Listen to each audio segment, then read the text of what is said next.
Okay, so today we're going to talk about solving square roots with quadratics. This is an example that's in your foldable, so I wanted to go through this one with you.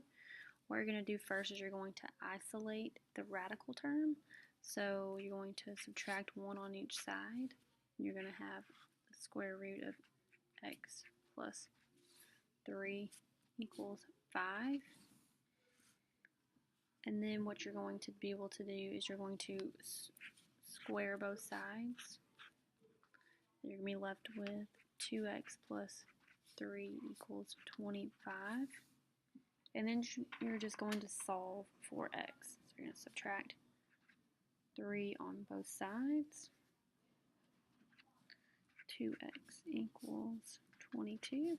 And then you're going to divide by 2 on both sides and have x equals 11. So you know that x equals 11.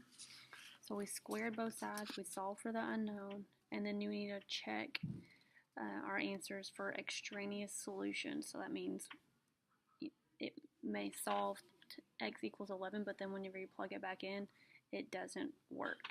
So you're going to plug this back in for x to make sure. Now this is a radical and not necessarily a quadratic, but I did want to go through this because it was in your foldable, but again, I didn't necessarily like that example.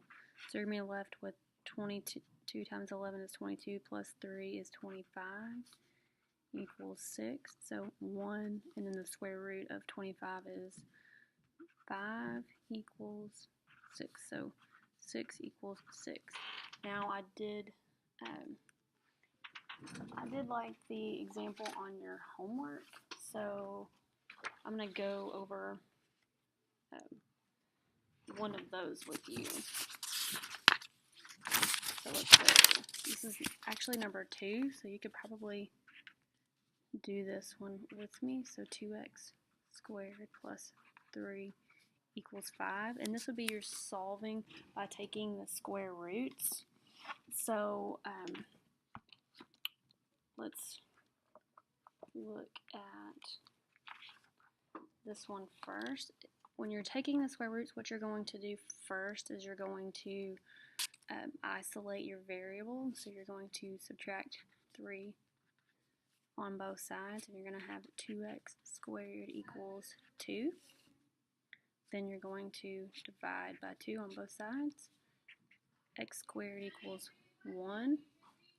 Then you're going to take the square root of both sides, and you're going to have x equals plus or minus the square root of 1, which in this case is x equals plus or minus 1. Okay, so this is solving with square roots, solving a quadratic with square roots. So I did want to kind of have a video over this, but I didn't want it to be too incredibly long, and we'll finish this foldable probably in the next couple days. Okay, thanks.